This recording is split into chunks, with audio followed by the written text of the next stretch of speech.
Good morning students. आज हम next topic discuss करेंगे क्लास +2 का चैप्टर 1 जो हम डिस्कस कर रहे थे, एजेंट्स ऑफ पॉलिनेशन। पॉलिनेशन जैसे कि हमें पता है इसका मतलब क्या है, जो पोलन ग्रेन्स हैं ट्रांसफ़र हो रहे हैं एक फ्लावर से दूसरे फ्लावर में या फिर अपने सेम फ्लावर। पोलन ग्रेन को ट्रांसफ़र करने के लिए कोई ना कोई एजेंट की रिक्वायरमेंट होती है, जिन्हें हम सिंपल फॉर्म में एजेंसीज भी कह सकते हैं। प्लांट्स जो है वो दोनों तरह की एजेंसीज को यूज़ करते हैं पोलन ग्रेन को ट्रांसफ़र करवाने के लिए। एक है अबायोटिक, दूसरा है बायोटिक।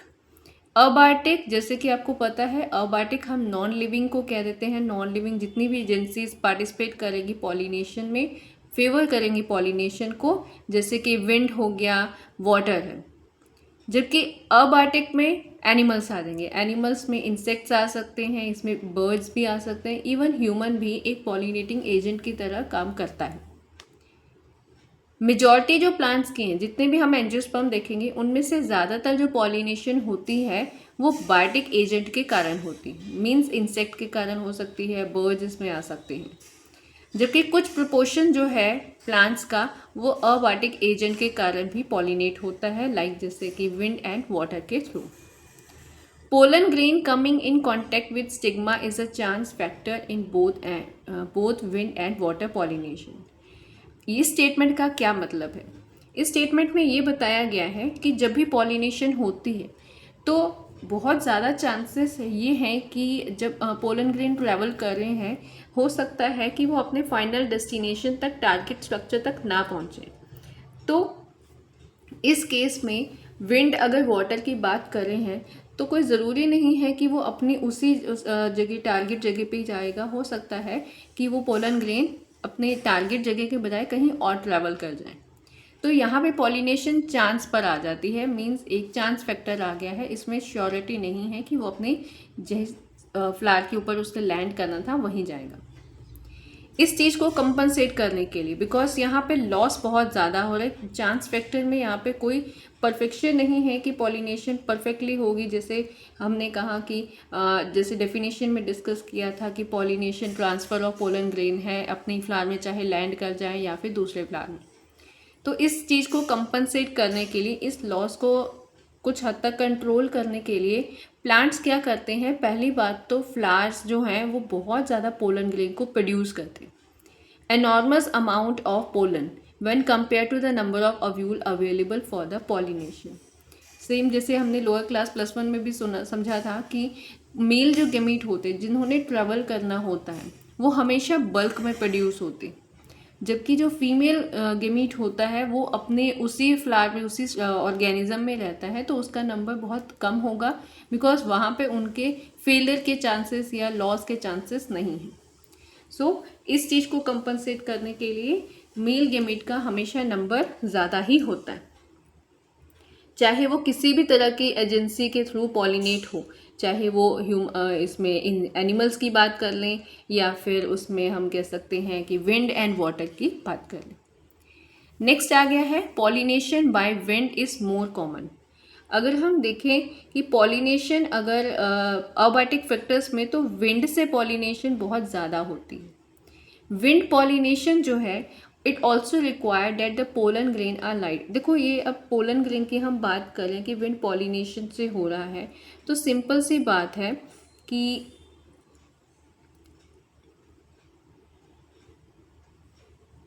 पॉलिनेशन में अगर अबायोटिक पॉलिनेटर्स की बात करें, अबायोटिक एजेंसीज की बात करें, तो विंड जो है वो ज़्यादा कॉमनली देखी गई है कि विंड जो है वो ज़्यादा पॉलिनेशन को फेवर कर रही है। विंड पॉलिनेशन में अब एयर जो है जब वो ब्लो करती है तो हम उसे कहते हैं कि विंड है। विंड जो है वो तो किसी भी डायरेक्शन में मूव कर सकती है, इसीलिए अब फ्लावर में कुछ अडेप्टिव फीचर्स आने बहुत ज़रूरी हैं। मींस वो इस तरह के स्ट्रक्चर्स को फॉर्म करें जिससे वो विंड पॉलिनेशन को फेवर कर सके।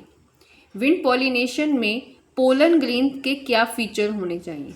पोलन ग्रेन जो है ये लाइट वेट होगा, तो इसका फ़ायदा ये होगा कि विंड से वो इजीली एक जगह से दूसरी जगह मूव कर सकता है। सेकेंड है वो नॉन स्टिकी होने चाहिए। अगर वो वहीं पे स्टिक कर रहे हैं, मींस पोलन ग्रेन अपने एंथर को लीव ही नहीं कर पा रहे विंड से भी, तो वो पॉलिनेट आगे फर्दर कर ही नहीं पाएंगे। नेक्स्ट है they often possesses a well expose स्टेमन। जैसे कि हमने पिछले टॉपिक में फ्लावर के बारे में डिस्कस किया था, तो उससे आपको काफ़ी हद तक क्लियर हो गया होगा कि कौन से टाइप के फ्लावर जो हैं वो क्रॉस पॉलिनेशन को फेवर करेंगे या फिर सेल्फ पॉलिनेशन को। इस केस में जो स्टेमन है बहुत ज़्यादा वेल एक्सपोज होने चाहिए, बहुत इजीली विजिबल हाईलाइट होने चाहिए, बहुत फ्लावर के बाहर की तरफ हम कह सकते हैं कि एकदम इजीली बाहर दिखने चाहिए। अब जितने वो फ्लावर के जो स्टेमन है वो एक्सपोज्ड होंगे, तो हवा जब चलेगी तो हवा जो है वो पोलन ग्रेन को एक जगह से दूसरी जगह बहुत इजीली डिस्पर्स कर सकती है, स्प्रेड आउट कर सकती है। एक और इस पे फीचर हम ये कह सकते हैं कि पोलन ग्रेन जो है वो फेदरी स्टिग्मा अगर उनके है, लाइक पोलन ग्रेन तो हमने डिस्कस कर लिया क्या क्या फीचर होने चाहिए। दे should B light weight, non sticky हो, स्टेमन जो है वो काफ़ी ज़्यादा एक्सपोज हो ताकि हवा के कारण पोलन ग्रेन डिस्पर्स हो सके। स्टिग्मा कैसा होना चाहिए, बिकॉज स्टिग्मा में भी कुछ ऐसे अडेप्टिव फीचर होने चाहिए जो कि पोलन ग्रेन जो फ्लाई कर रहा है एक तरह से हवा में उसे वो ट्रैप कर सके। तो स्टिग्मा होना चाहिए फेदरी, ताकि पोलन ग्रेन उसके ऊपर, जैसे यहाँ पे फेदरी स्टिग्मा दिखाया हुआ है तो पोलन ग्रेन उसके ऊपर अटक जाए, एयरबॉर्न जो पोलन ग्रेन है। विंड पॉलिनेटेड फ्लावर्स जो हैं इनमें ज़्यादातर ओव्यूल जो होता है वो सिंगल ही होगा, एक ओवरी में एक ही ओव्यूल होता है। फ्लावर्स जो होते हैं ये इनकी जो इन्फ्लोरेसेंस होती है उस केस में ये देखा गया है कि फूल जो है जो फ्लावर है वो पैक्ड फॉर्म में होते हैं, मीन्स एक तरह का बंडल क्लस्टर देखने को मिलता है। क्योंकि जब हवा चलेगी तो जब वो गुच्छे बने होंगे फूलों के तो वो पोलन ग्रेन को बहुत इजीली मूव करवा सकते हैं। The ears you see are nothing but the stigma and style which wave in the wind to trap pollen grain. यहाँ पे एक एग्जाम्पल दी गई है कॉर्न कॉप की। आपने नोटिस किया होगा जो कॉर्न होती है उसमें जो स्टिग्मा स्टाइल जो हम उसे ऐसे लगता है ना जैसे उनके बाल हो लाइट ब्राउन से कलर के, तो एक्चुअल में वो उनके हेयर नहीं है, वो उनकी स्टिग्मा और स्टाइल है फ्लावर की, जिससे कि वो पोलन ग्रेन जो हवा में फ्लो कर रहे हैं एक तरह से उन्हें ट्रैप कर सके। विंड पॉलिनेशन जो है वो ग्रासेस में भी बहुत ज़्यादा कॉमन है। नेक्स्ट इसके बाद बताया गया है कि विंड पॉलिनेशन पॉलिनेशन अगर वाटर से हो रही है। पहली बात तो फर्स्ट पैराग्राफ में हमने यही डिस्कस किया कि पॉलिनेशन जो है वो विंड से ज़्यादा होती है, मेजॉरिटी जो है फ्लावर्स जो है वो विंड के लिए अडेप्टेड है। बट कुछ ऐसे भी प्लांट देखे गए हैं जो वाटर की मदद से भी पॉलिनेट कर सकते हैं। और यहाँ पे बताया गया है कि अराउंड 30 जो जेंड्रा है ज़्यादातर उनमें मोनोकॉटलिडन जो है वो वाटर टाइप की पॉलिनेशन को फेवर करते हैं। वाटर जो है ये एक रेगुलर जो मोड है ट्रांसपोर्ट का, सिंपल सी बात है। अगर हम वैसे भी बात करें वाटर जो है लाइक जैसे शिप जो है हो गया, शिप हो गए, बोट हो गए, तो ये एक ऐसे मोड है जिसके थ्रू हम मटेरियल को बहुत इजीली ट्रांसपोर्ट कर सकते हैं। सेम उसी तरह से वाटर जो है वो पोलन ग्रेन को भी बहुत इजीली एक जगह से दूसरी जगह मूव ऑन करवा सकता है। इस तरह की ट्रांसपोर्टेशन या इस तरह की पॉलिनेशन कौन से ऑर्गेनिज्म में कॉमन है? बेसिकली ये जितने भी लोअर प्लांट ग्रुप है, ठीक है, लाइक जैसे एल्गी हो गया, ब्रायोफाइट हो गया, ट्रिडोफाइट हो गया, ये ऐसे प्लांट हैं जो हमेशा वाटर के आसपास ही ग्रो करते हैं। बिकॉज अगर ब्रायोफाइट की बात करें, आपने क्लास प्लस वन में भी समझा होगा कि ब्रायोफाइट्स को एम्फीबियंस ऑफ प्लांट किंगडम भी कहते हैं। Means they are completely depended for sexual production on water पे डिपेंडेड है, क्योंकि गेमीट जब तक ट्रेवल नहीं करेंगे आगे, पॉलिनेशन ही नहीं हो रही है तो फर्टिलाइजेशन नहीं होगी और सेक्शुअल प्रोडक्शन का टास्क कंप्लीट नहीं होगा। नेक्स्ट ब्रायोफाइट एंड ट्रिडोफाइट जो हैं इनमें जो इनकी डिस्ट्रीब्यूशन है ये लिमिटेड भी होती है। मीन्स ये पौधे हमें हर एक जगह नहीं मिलने वाले, ये हमें सिर्फ उसी जगह मिलेंगे जहाँ वाटर की इन्हें अवेलेबिलिटी हो। बिकॉज वाटर अवेलेबल नहीं होगा तो इनके गेमीट ट्रैवल ही नहीं करेंगे और एट लास्ट में फर्टिलाइजेशन नहीं होगी। तो ये प्लेन एरियाज में जहाँ पे वाटर अवेलेबिलिटी नहीं है इनके लिए, वहाँ ये पौधे ग्रो ही नहीं कर सकते। कुछ और एग्जाम्पल दी गई हैं, ये एग्जाम्पल बहुत ज़्यादा इंपॉर्टेंट है क्योंकि क्वेश्चन हमेशा बनते हैं इससे। वाटर पॉलिनेटेड जो प्लांट है, जैसे एग्जाम्पल दिया हुआ है वेलिसनेरिया का और हाइड्रेला का। ये ऐसे प्लांट हैं जो फ्रेश वाटर में ग्रो करते हैं। फ्रेश वाटर लाइक रिवर हो गया, लेक है, पॉन्ड है, हम ऐसे वाटर सोर्सेज को फ्रेश वाटर कंसीडर करते हैं।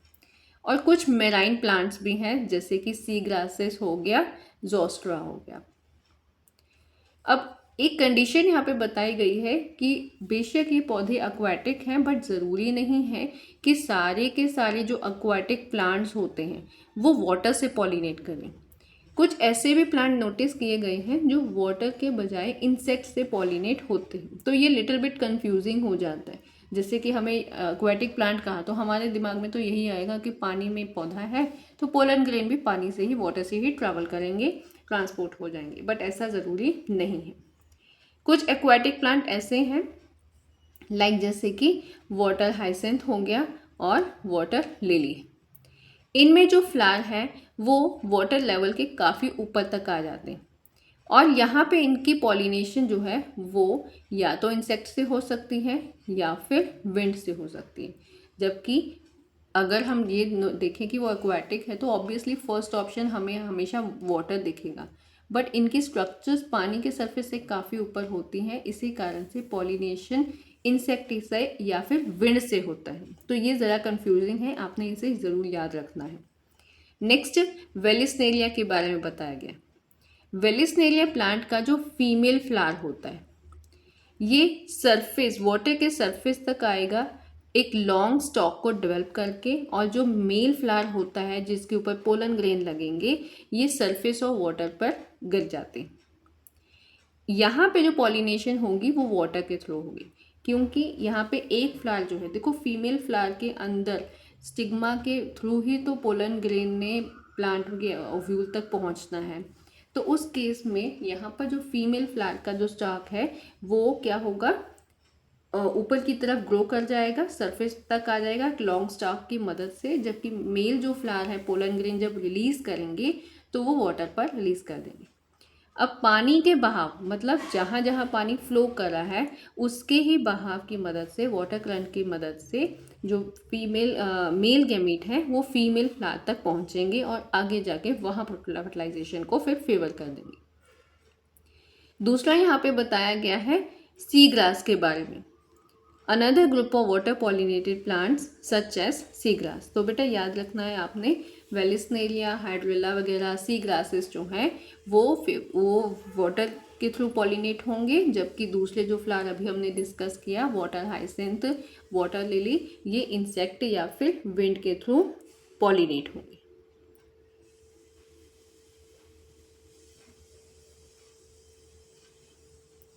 ये क्वेश्चंस ऐसे होते हैं जो पेपर में आते हैं और इसमें बस एक दो पॉइंट याद रखने की ज़रूरत है क्योंकि टॉपिक बहुत ज़्यादा टिपिकल नहीं, और हमें जो हाईलाइट पॉइंट है वो याद रखनी है। लाइक उनके अडेप्टिव फीचर्स क्या हैं, उनमें किस तरह की स्ट्रक्चर ग्रो करेगी, जो लेंथ जिसकी ज़्यादा होगी। नेक्स्ट सी ग्रास की बात हम कर रहे थे। इस केस में जो फीमेल फ्लावर होते हैं they remain submerged in water, मतलब वो पानी में डूबे रहेंगे और पोलन ग्रेन जो है वो वाटर की मदद से रिलीज होंगे। पोलन ग्रेन जो होते हैं ऐसी स्पीशीज में लॉन्ग होंगे। देखो वाटर से पॉलिनेट हो रहा है, वाटर के कारण पोलन ग्रेन खराब भी हो सकते हैं, तो इनमें कुछ ऐसे स्ट्रक्चर्स होंगे जो वाटर में पॉलिनेट करने में हेल्प भी करेंगे और उन्हें बचा के भी रखेंगे। जैसे कि पोलन ग्रेन लंबे होंगे, रिबन शेप हो सकते हैं, and they carry passively inside the water. Passively का मतलब होता है जब कोई चीज़ पानी के बहाव से, वाटर करंट से उसी फ्लो में मूव करेगी। मीन्स यहाँ पे उस स्ट्रक्चर का अपनी तरफ से कोई एनर्जी वो यूज़ नहीं करी है एक जगह से दूसरी जगह मूव करने के लिए। Then most of the water pollinated species pollen grains are protected from wetting by mucilaginous covering। जो अभी आपको बताया, एज वी नो कि वाटर से पॉलिनेशन हो रही है तो बहुत ज़्यादा चांसेस है कि पोलन ग्रेन वेट हो जाए, हैवी हो जाएंगे, हो सकता है कि वाटर अब्जॉर्ब करके वो वहीं जर्मिनेट कर जाए।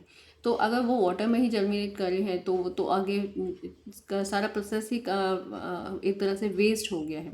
तो इस केस में क्या होगा, जो वाटर के थ्रू पॉलिनेट जितने भी पोलन ग्रेन करते हैं उनमें एक एडिशनल स्ट्रक्चर होंगी, that is the presence of mucilaginous covering. इसकी मदद से पोलन ग्रेन एज सच वैसे ही रहेंगे, ड्राई रहेंगे, गीले नहीं होंगे। नेक्स्ट आ रहा है, जैसे कि पूछा गया है, एक स्टेटमेंट दी गई है, both wind and water pollinated flowers are not very colourful and do not produce nectar. क्या रीज़न हो सकता है? ये स्टेटमेंट बताई गई, सिंपल सी बात है, विंड एंड वाटर अगर फ्लावर इसकी मदद से पॉलिनेट हो रहे हैं तो बेटा यहाँ पे जाने कलरफुल होने की ज़रूरत नहीं है। ये वाइट टोन के हो सकते हैं, लाइट कलर के हो सकते हैं, नेक्टर भी ये नहीं प्रोड्यूस करें, क्योंकि कलरफुल फ्लावर इंसेक्ट को अट्रैक्ट करते हैं और नेक्टर की प्रेजेंस भी इंसेक्ट को अट्रैक्ट करती है। तो यहाँ पे ये दो स्ट्रक्चर्स की एब्सेंस से भी पॉलिनेशन हो जाएंगी। So this is the reason of this statement. Next है, majority of flowering plants use a range of animal as pollinating agent. इससे पहले जो हमने टॉपिक डिस्कस किया था वो अबायोटिक एजेंसीज थी जो पॉलिनेशन में हेल्प कर रही थी। Now we will discuss about the biotic factors. कौन से बायोटिक एजेंसीज हैं जो पॉलिनेशन को फेवर करते हैं। एग्जाम्पल यहाँ पे दी गई है, लाइक जैसे बीज हैं, बटरफ्लाइज हैं, फ्लाइज हैं, बीटल्स हैं, वास्प हैं, आंट्स हैं, मॉथ्स हैं, बर्ड्स हैं, सनबर्ड हो गए, हमिंग बर्ड हो गए, एग्जाम्पल दी है। ये सारे के सारे कौन सी एजेंसी हैं? ये biotic agency. Among the animals insect particularly bees, कहा जाता है कि बीज एक ऐसे इंसेक्ट हैं जो सबसे ज़्यादा डोमिनेंट बायोटिक एजेंट की तरह एक्ट करते हैं।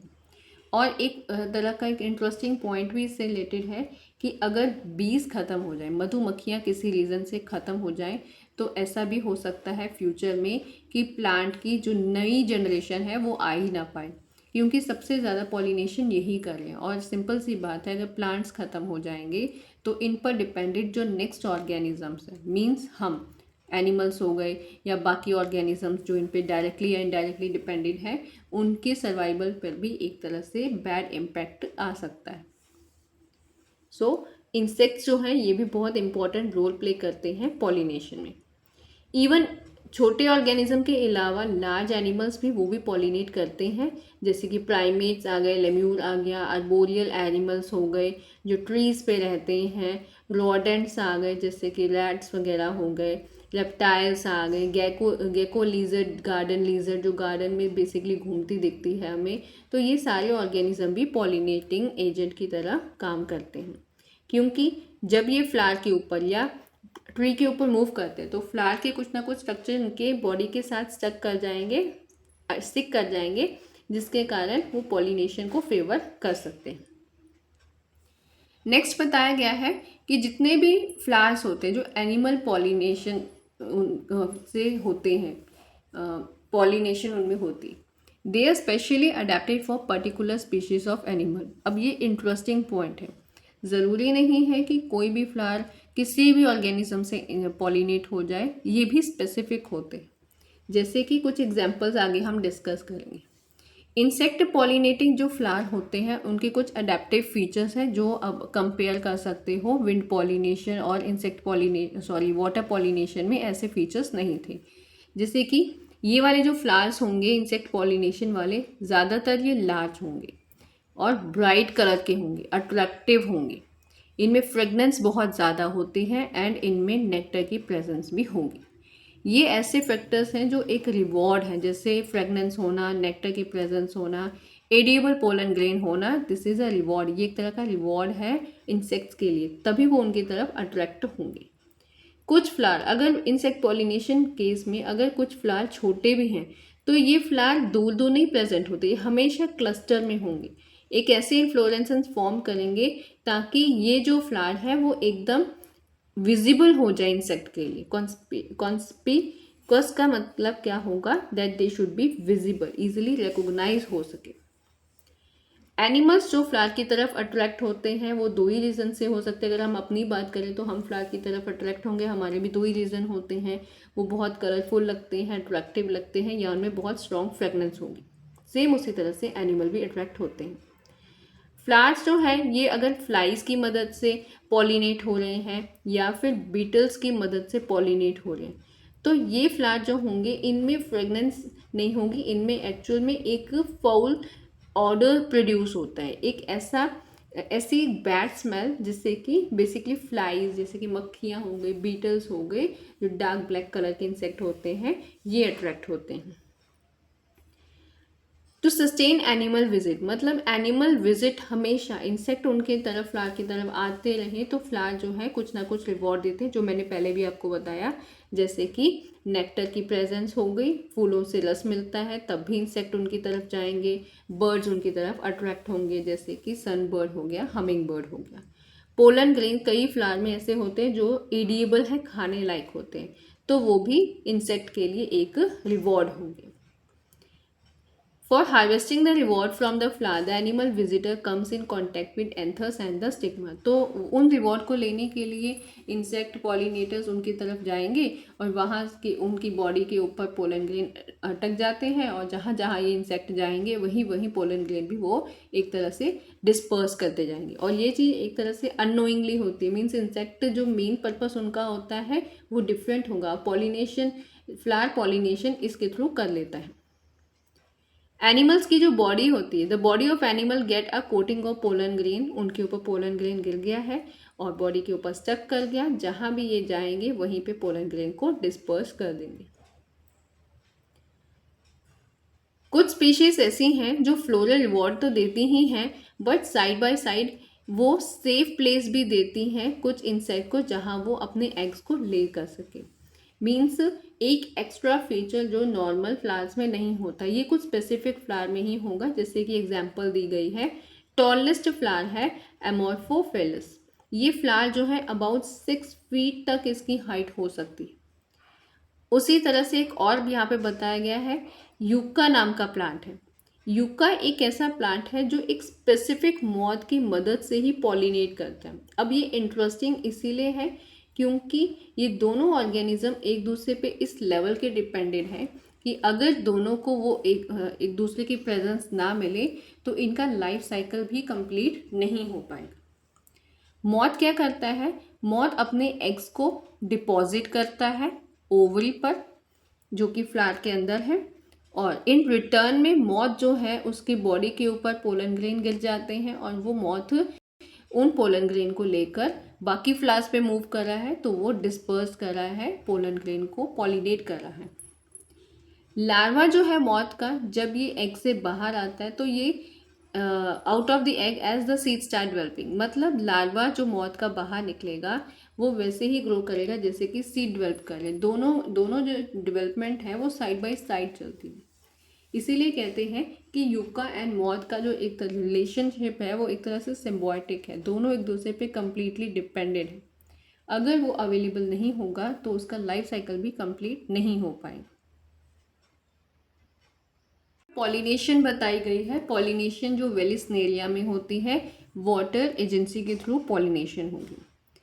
फर्स्ट वन जो ये पिक्चर है, यहाँ पे ये फीमेल फ्लावर दिखा रहे हैं। फीमेल फ्लावर का जो स्टिग्मा है, जो स्टाइल है, वो कितनी ज़्यादा लंबी हो गई है। नेक्स्ट पिक्चर यहाँ पे दिखाया गया है मेल फ्लावर जिसके ऊपर पोलन ग्रेन लगे हुए हैं, और ये फीमेल फ्लावर है। तो मेल फ्लावर जो गेमीट जब रिलीज करेगा तो उसके बाद क्या होगा, वो मेल गेमीट जो है, पोलन ग्रेन जो है, वो वाटर करंट के थ्रू कहाँ पहुँच जाएंगे, फीमेल फ्लावर तक, और जिसके थ्रू आगे फर्दर जो पोलन ट्यूब बनेगी और मेल गेमीट्स जो हैं वो स्टिग्मा स्टाइल ओवरी के थ्रू ओव्यूल तक पहुंच जाएंगे। तो पॉइंट ये है कि चाहे इंसेक्ट के थ्रू पॉलिनेशन हो, विंड के थ्रू पॉलिनेशन हो, या फिर वाटर के थ्रू पॉलिनेशन हो, तीनों तरह की एजेंसीज में प्लांट और फ्लावर इस तरह के अडेप्टिव फीचर्स को फॉर्म करता है कि वो पॉलिनेशन को फेवर करें। बिकॉज सेक्सुअल प्रोडक्शन प्रोसेस तब तक कंप्लीट नहीं होगा जब तक गैमीट जो है अपने टारगेट जगह तक नहीं पहुंच पाएंगे।